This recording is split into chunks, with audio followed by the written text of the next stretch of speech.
न कुछ उनके जीवन के लिए जो जरूरत रहती है वो जरूरतों को परमेश्वर देने का कार्य करता है।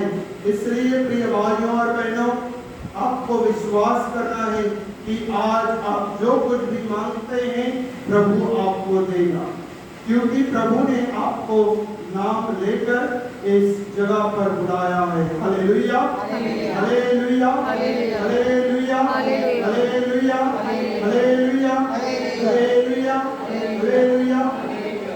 प्रिय भाइयों और बहनों, जब आपके अंदर में जो आत्मा परमेश्वर ने दिया है वह आत्मा आपको स्वतंत्र करेगा और वही आत्मा आपको आशा की ज्योति पर लेकर चलेगा।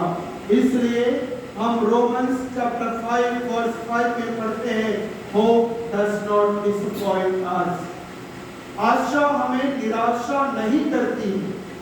आशा आपको निराशा नहीं करेगा प्रिय भाइयों और बहनों, क्योंकि आपको विश्वास करना है कि जिस परमेश्वर पर आप विश्वास करते हैं वह जीवित परमेश्वर है। Hallelujah, hallelujah, hallelujah, hallelujah, hallelujah.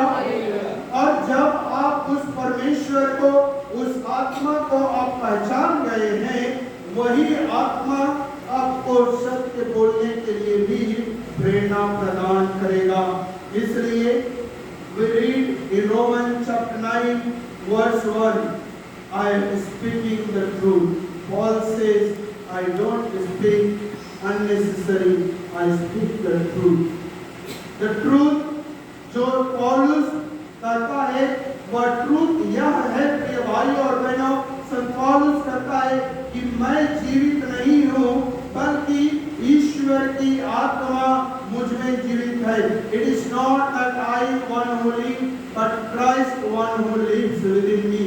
And that is what the truth we are called every day to speak in our family. We are called to speak that truth when we go for proclamation.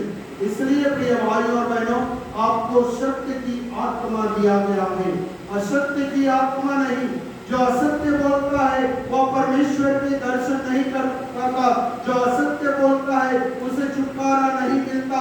जो असत्य बोलता है उनके जीवन से bondage नहीं जाती, और जो सत्य बोलता है उनके जीवन में परमेश्वर की आत्मा कार्य करना शुरू करता है। इसलिए प्रिय भाइयों और बहनों, हम देखते हैं कि जब ज़क्कैयुस अपने घर में यीशु का स्वागत किया और उसने स्वीकार किया कि मैंने पाप किया है, उसी समय यीशु ने उनसे कहा, आज इस घर में मुक्ति की आगमन हुई है।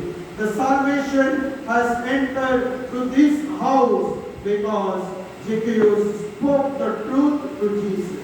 जब आप यीशु के सामने सत्य की बात करेंगे, जब आप यीशु के सामने सच्चे मन से उनकी आराधना में भाग लेंगे, प्रिय भाइयों और बहनों, आपके परिवार में ईश्वर की अनुग्रह अवश्य आएगा। आपके परिवार से बंधन टूटेगा। आपके परिवार में जो भी किसी भी प्रकार की समस्या है वह यीशु उसे समाप्त कर देगा।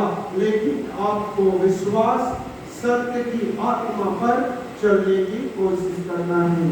Hallelujah, hallelujah, hallelujah.